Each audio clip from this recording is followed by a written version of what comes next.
Nasa mahigit sa 16,000 trabaho ang inalok sa job fair na pinangunahan ni Pangulong Ferdinand R. Marcos Jr. sa Pasay City. Bukod po sa trabaho, tampok din dito ang upskilling na proyekto ng DICT at pribadong sektor. Ang detalye sa report ni Kenneth Pasyente. 5 buwan nang walang trabaho si Yuriko matapos mag-resign sa dati niyang kumpanya. Target niya ngayong makahanap ng trabaho na mas malapit sa kanilang tinitirhan. Mahirap kasi anya na walang pinagkakakitaan. Gusto ko na rin po tumulong sa pamilya ko. Kaya para makahanap ng oportunidad, maagang nagpunta si Yuriko sa isang mall sa Pasay City para sa Job Fair Plus eSkills Holiday Career Fest na pinangunahan mismo ni Pangulong Ferdinand R. Marcos Jr. Ang job fair ay pinagsamang inisyatiba ng pribado at pampublikong sektor, kabilang na ang Office of the President, DOLE, DICT, Private Sector Advisory Council o PSAC at iba pa. Tampok dito ang nasa 114 employers at mahigit 16,000 job vacancy. Ayon sa Pangulo, hakbang ito ng pamahalaan para matiyak na mas mailapit ang mga oportunidad, lalo na sa mga Pilipinong naghahanap ng regular na trabaho.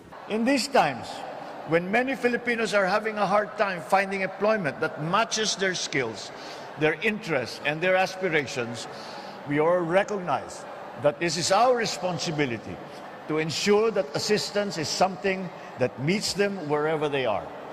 Kaya po nandito tayo ngayon upang gawing mas madali, abot kamay, at makabuluhan ang pagkakataong maghanap ng trabaho. Malaking tulong po kasi po hindi ko na po kailangan maghanap ng iba't iba pong work po kasi nasa isang lugar na lang po siya. Pero bukod sa trabahong tampok, isa rin sa highlight ng aktibidad ang upskilling sa pamamagitan ng Skills eHub, isang proyekto ng DICT at ng pribadong sektor na nag-alok ng digital training program sa pamamagitan ng Spark, Google Career Certificates, HP Life at iba pa para mapataas ang kaalaman ng mga aplikante, lalo na ang kanilang digital skills. Mayroon ding AI-focused learning sessions na suporta sa mga manggagawa. Giit ng Presidente, mahalagang mas mapalakas ang kasanayan ng mga manggagawa para masigurong makasabay sila at manatiling competitive sa makabagong panahon.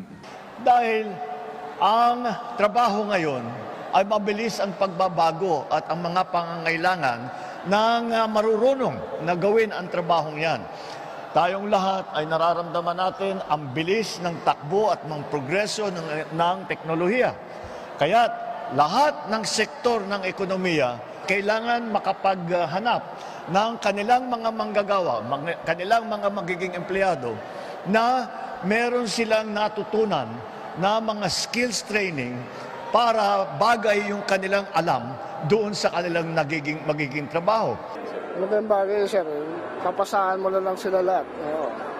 Kung matanggap man ako, sir, kung matanggap ko sa trabaho. Muli namang kinilala ng Pangulo ang tulong ng pribadong sektor sa gobyerno para sa pagpapalakas ng labor force. Kasabay ang pangakong patuloy na magsusumikap ang pamahalaan para sa pagpapaunlad ng business environment sa bansa.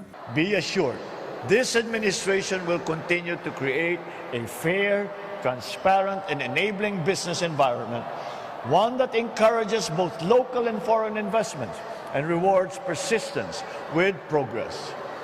Bilang tulong sa mga aplikante, nagkaroon din ng one-stop shop para sa mga serbisyong pampamahalaan upang mapadali ang pagkuha ng kanilang pre-employment documents.